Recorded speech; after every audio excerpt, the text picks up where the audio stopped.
Alors, tour d'horizon de la moto Brixton BX 125.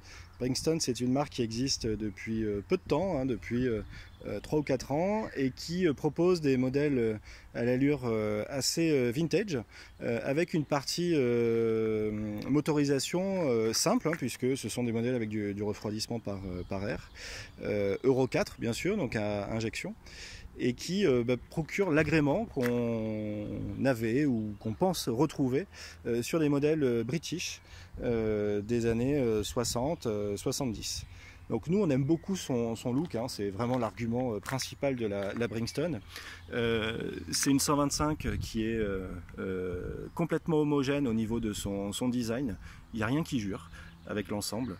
On apprécie notamment le silencieux, hein, ultra long, ce qui fait que on a une sonorité très sourde quand le moteur tourne, qui est très agréable. C'est pas très gênant pour l'entourage, hein, pour les voisins. Et puis pour le pilote, ça procure un agrément assez difficile à décrire, mais en tout cas très agréable.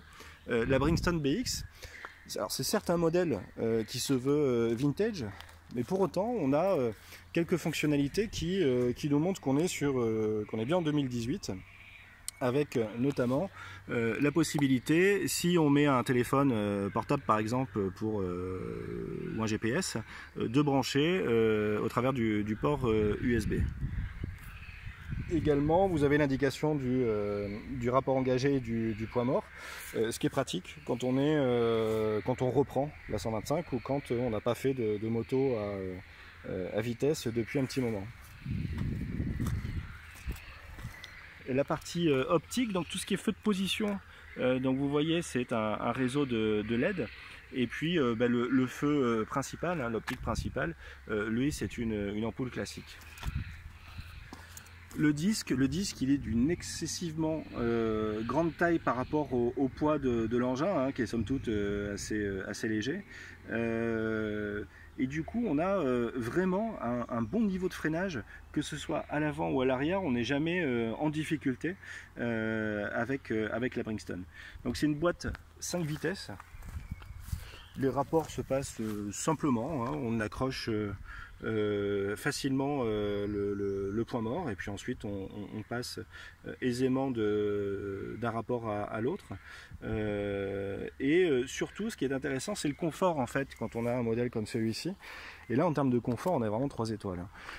Vous voyez donc la selle longue, hein, caractéristique des modèles un petit peu vintage, sur laquelle à deux on n'a aucun problème, hein. Le passager il est bien installé aussi.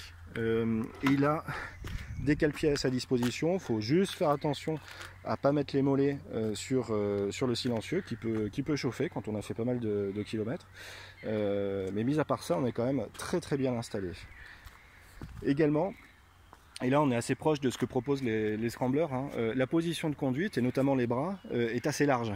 Donc on a énormément de confort, pas mal de précision pour les manœuvres, et ça combiné à l'assise plutôt tranquille, ça fait une position de conduite très neutre arrière, j'ai envie de dire. On est un petit peu assis avec un tout petit peu en étant un tout petit peu en arrière, et finalement c'est l'agrément qu'on recherche avec un modèle comme celui-ci, c'est-à-dire avoir l'agrément du son, un look sympa. On peut gentiment aller faire des chemins, hein, les suspensions conviennent tout à fait, l'ensemble fait que vous passerez vos dimanches ou vos après-midi à aller vous balader à son guidon, seul ou en duo. Dans tous les cas, elle répondra présent.